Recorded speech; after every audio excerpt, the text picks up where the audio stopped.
My name's Julia, and I'm 30 years old. I work at a company that creates designs for printed materials like flyers and catalogs. Despite everything going digital these days, I find my job designing for various businesses incredibly fulfilling.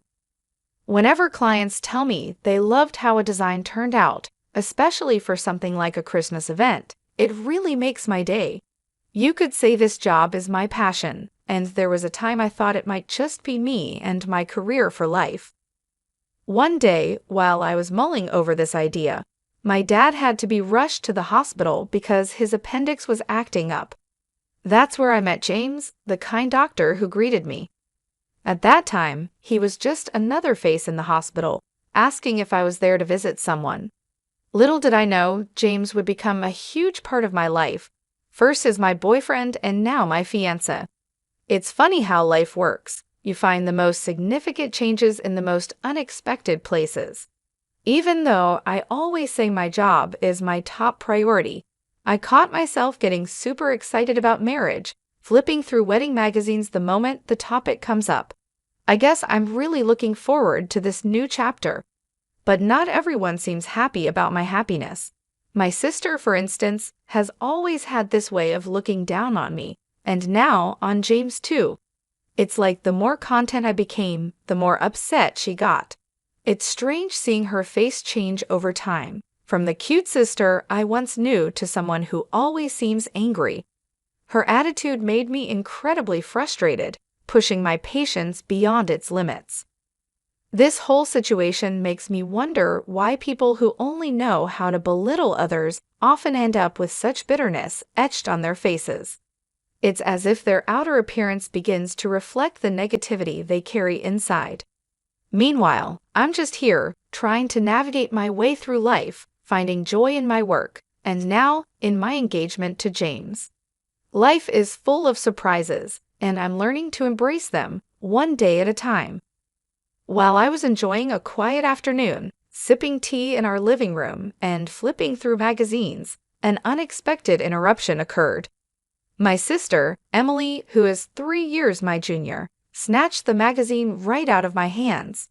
To my surprise, it was a bridal magazine I was looking at, and Emily couldn't help but question why I was interested in such a thing. I tried to brush it off, telling her it was none of her business, but Emily always had a way of making everything about her. Emily has always been quite upfront, especially about her dating life, proudly stating she's never been single. She launched into stories about her current boyfriend, even though no one asked. It's been the same ever since we were kids. Emily, with her charming looks, was everyone's favorite.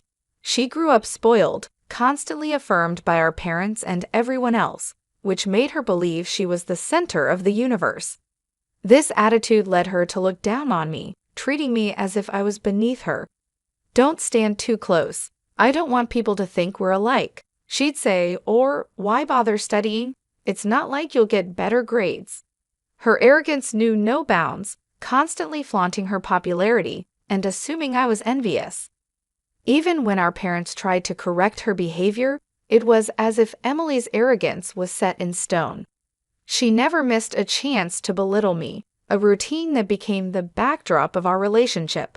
But one day, I'd had enough. As she went on about her latest boyfriend, I calmly revealed that I, too, had someone in my life. In fact, we were engaged and planning our wedding, which is why I was looking at bridal magazines. Emily was taken aback, skepticism written all over her face. She mocked, doubting anyone could truly appreciate me. But when she questioned what my fiancé could possibly see in me, I confidently responded that he was drawn to my optimism and cheerfulness. Her disbelief only grew, suggesting he must see me more as a caretaker than a partner. Yet, despite her harsh words, I knew the truth of my worth and the genuine love my fiancé and I shared, something Emily's cynicism couldn't tarnish. In my determination to maintain my career post-marriage, I hope to convey to my fiancé that being the perfect housewife wasn't in my plans. This revelation led to an exaggerated response from my sister, Emily, who seemed shocked at the idea of me working after getting married. "Are you marrying someone without money?" she quipped, implying that my future husband must be struggling financially for me to continue working. Her insinuation irritated me, but I clarified that money wasn't the issue. My fiancé James was a doctor with a stable income. I simply wanted to pursue my career. My sister fell silent after my comeback, muttering something under her breath as I walked away, feeling a mix of annoyance and satisfaction. The next step in our marriage preparation was introducing James to my family. The atmosphere was warm and welcoming until Emily made her appearance, dramatically altering the vibe. She complimented James on his looks, canceling her plans to meet him, despite my hope she'd be absent. My history with Emily made me anxious. She had a track record of luring away my boyfriends during our school days. Though we were now adults, and I hadn't dated much since then, her sudden interest in James brought back old fears.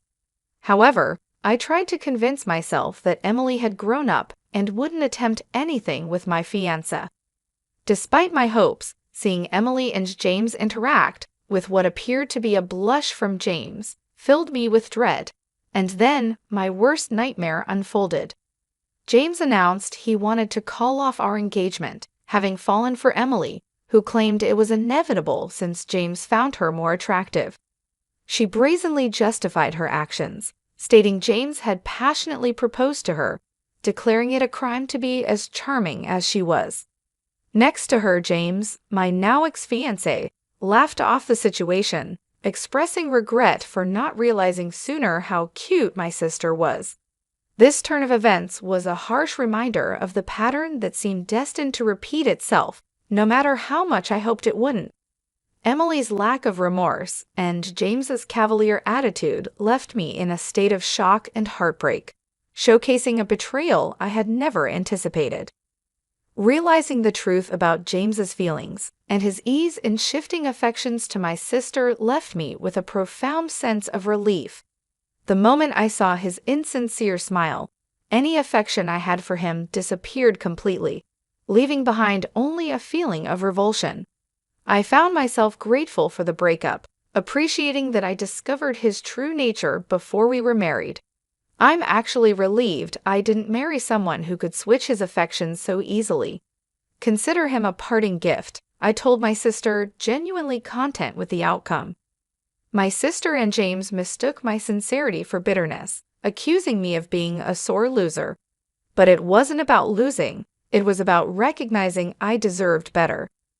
Their inability to see beyond their shallow victory made me realize any further interaction was pointless. Interacting with you is a waste of my time. Goodbye. Their taunts of me being a sore loser followed me out, but their words didn't sting me. If anything, they confirmed my decision to move on was the right one. Afterward, our paths never crossed again, partly thanks to our parents, who, outraged by their behavior, cut ties with them. I heard they married, but by then, it no longer mattered to me. 5 years later, at 35, I remained dedicated to my career, finding satisfaction in my work. It was during this time that I met Gary, a client who grew to appreciate my works so much that he began requesting me specifically. Our professional relationship gradually became personal, and soon he was asking me to dinner and then on a date. Eventually, Gary proposed, and I was genuinely happy. He was sincere and kind, a stark contrast to my past experience with James. However, the shadow of my previous engagement lingered, making me cautious. I decided to be honest with Gary, sharing the story of my sister and my ex-fiancé, even showing him a picture of my sister to gauge his reaction. Gary simply glanced at the photo before turning away with a disinterested look, offering me a reassuring smile instead. I've met plenty of people considered attractive, but none of them moved me. I used to think maybe I'd end up alone because of that. But meeting you changed my mind. It's not about external beauty, it's the inner beauty that matters. And that's what I see in you, Julia, he explained. His words made me pause, surprised and touched. What do you mean? I asked, seeking clarity. Gary smiled. In my line of work, I've learned to see beyond appearances. No matter how beautiful or charming someone might be, it's the beauty inside that truly counts. That's what drew me to you. You're the person I've been searching for. Hearing this, I felt a deep sense of relief and validation. Gary's understanding and perspective were exactly what I needed to hear, helping to heal the wounds left by my past experiences. His words reassured me that not everyone would betray trust as my sister and James had, and that genuine connections, based on real appreciation and respect, were possible. During a conversation about work, Gary shared with me how he found my enthusiasm and joy for life truly captivating. He described me as bright and beautiful, saying my happiness was evident and that it made me shine. I couldn't help but feel embarrassed by his words, telling him to stop because it was just too much for me. But Gary, undeterred, continued to express his admiration, insisting that I was more charming and beautiful than anyone else he'd ever met. He was sincere in his desire for us to start dating with the intention of marriage. Despite my protests that it was too embarrassing, his compliments didn't cease even after we agreed to date. Eventually, Gary and I got married, and our life together has been wonderful. We've grown even closer than before, sharing household responsibilities and enjoying our time together, especially on days off when we'd explore new places or check out furniture for our home. One day, while looking at furniture, I encountered someone from my past, my sister Emily, accompanied by my ex-fiancé James. Emily's appearance had changed. Her features seemed more severe, perhaps a reflection of her age or the deepening of her personality. James, who was smirking beside her, looked like he had lost some weight. Their presence was unexpected, and Emily's voice was unmistakable as she remarked on my appearance, insinuating that I looked plain. Their condescending attitude hadn't changed, with Emily implying that the store's upscale and imported furniture wasn't meant for people like me. James echoed her sentiments, suggesting my presence might lower the store's reputation, and hinted it was best if I left to avoid any confusion about their financial status. This encounter was a stark reminder of the past, but it also highlighted the stark contrast between my current, fulfilling life with Gary and the superficiality I had left behind. Despite their attempt to belittle me, I found their attitudes more pitiful than hurtful, knowing the depth of love and respect in my own marriage was something they could not understand or diminish. The harsh and condescending words from my sister and her husband were trying, but I knew engaging with them was pointless. Their loud critiques about my supposed financial status began drawing unwanted attention from others in the store. Frustrated and ready to leave, I tried to pull my husband, Gary, away, but he stood firm, catching the notice of my sister and her husband for the first time. "Who's this?" my sister demanded, surprised to learn that Gary was my husband. Her reaction was a mix of shock and mockery, questioning why he would marry someone plain like me, and jokingly asking if he was in need of a maid. She bragged about her comfortable life, dining out frequently and hiring housekeeping, implying that Gary and I were less fortunate for needing to work. My sister's patronizing tone and her extension of her sentences in a particularly annoying manner only fueled my frustration. She gloated over stealing my previous fiancé, suggesting Gary and I were doomed to a life of hardship and mocking us for being a perfect match in her eyes. The insults towards me were bearable, but the moment she disparaged my husband, my patience snapped. I was ready to confront her, but Gary calmly stepped in front of me, introducing himself as my husband. Despite their dismissive reaction to his name, Gary remained polite and even offered his business card to James.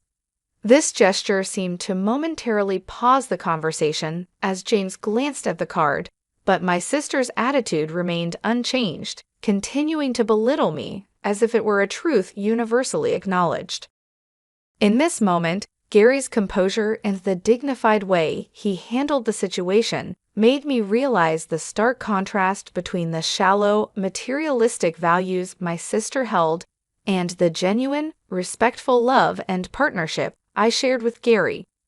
His calmness in the face of their provocation underscored the strength and depth of our relationship, highlighting that true value lies not in outward appearances or material wealth, but in character and integrity. Gary, always the picture of politeness, didn't shy away from confronting my sister's rudeness with a cutting clarity. To judge someone as ugly based on looks alone is shallow. But if we're talking about ugliness, yours stems from within, from a personality that delights in belittling others, he said calmly, his words slicing through the air with precision. My sister, so often unflappable in her self-assuredness, found herself blushing deeply, outraged at the suggestion she might be the one at fault. Ugly? Me? How so? She sputtered, genuinely thrown off by the accusation. A truly beautiful person doesn't feel the need to overshadow or harm their sibling. Could it be that your actions towards Julia stem from jealousy, from a desire to surpass someone you actually admire? Gary proposed, unsettling her further. The thought had never crossed my mind that my sister's constant competitiveness and cruelty could be rooted in anything other than disdain. But seeing her reaction, I couldn't help but reconsider the dynamics of our relationship. Gary continued, suggesting that envy was the real motive behind my sister's actions. Taking what belongs to someone else isn't just theft, it's a clear sign of envy. It indicates a struggle with self-worth and confidence. A truly confident person wouldn't need to assert their superiority by diminishing others. My sister tried to defend herself against Gary's observations, but her rebuttals grew weaker, her usual bravado fading. It was then that James, pale and noticeably shaken, intervened. He had been quietly observing, flipping the business card Gary had given him back and forth, his unease growing. Suddenly he grasped my sister, demanding in a troubled voice, "What's happening? Who is this man?" The business card, a seemingly innocuous piece of paper, had become the catalyst for a shift in the air, prompting questions and revealing the undercurrents of insecurity and rivalry that had long defined my sister's actions. It was a moment of revelation, showing that beneath the surface of her confident exterior lay a complex web of emotions, and perhaps a begrudging respect for me that she herself had not fully acknowledged. I remembered the name sounded familiar, so I did a bit of digging, and then it clicked. Gary Henry. So, what about it? My sister asked, confused. That's the name of the hospital I work at, I said, a realization dawning on her face. A hospital, she echoed, still not putting the pieces together. Yes, Henry Medical Association, I clarified, watching her face change as she connected the dots. He's Dr. Henry's son, the director and head of the hospital, she stammered, disbelief in her tone. She tried to dismiss it as a coincidence, citing the commonality of the surname. But I knew for sure. I've seen him at the hospital with the director.